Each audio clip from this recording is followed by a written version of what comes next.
In this video, we'll explore how to use comments to engage your visitors in conversation. Comments are important to blogs because they allow your readers to respond to your posts. This gives your readers the opportunity to share their own thoughts or questions about the content of your post. But your readers can also provide links to other resources, generate discussions, or simply compliment you on a well-written post. The recent comments module on the dashboard informs us that there are new comments in response to our blog post. Comments that are waiting for moderation are highlighted in yellow to catch our attention. From here, you can easily approve, reply to, edit, mark as spam, or move a comment to the trash. Previously approved comments can be unapproved anytime. Now this comment has misspelled our company's name. I will edit the comment to correct the typo, and I will also approve the comment before clicking on update. Now I'll post a quick reply to this commenter. Clicking the hashtag beside a post will take us to the public view of the post on which this comment and our newly reply will appear. Now, because we are currently logged in, you will notice that WordPress recognizes us and we will only see the comment box. But if we log out, we will see that the comment form as it appears to our readers, name and email fields being required. This adds an extra layer of security before someone is able to comment on your blog. In the comment sub-panel, you could perform all the same functions in addition to being able to bulk edit the comments. Multiple comments can be unapproved and approved at once, marked as spam, or moved to the trash. At the top of the comment sub-panel, you can filter the comments to the ones only made on your site or pings, which are comments made on another blog or website in which they're linked to your article. If you've enabled pingbacks and trackbacks in your settings, then they will appear on the bottom of your post as comments.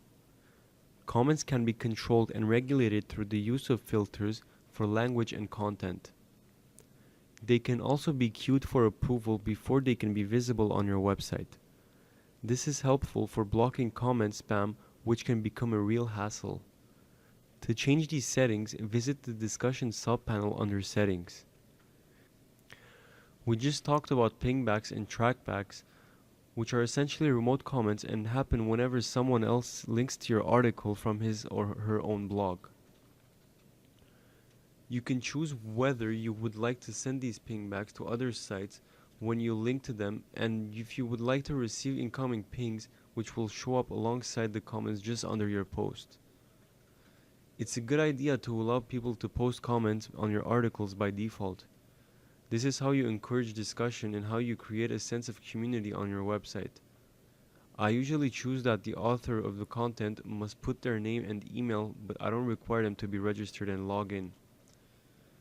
Make it as easy as possible for folks to enter the conversation because, like you, they probably have too many logins to deal with.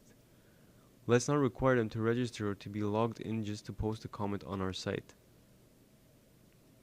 You can choose to automatically close comments on the site that are older than a certain number of days, and you can also enable threaded or nested comments up to 10 levels deep. This helps people to view responses to particular comments as a group instead of being scattered all across the page.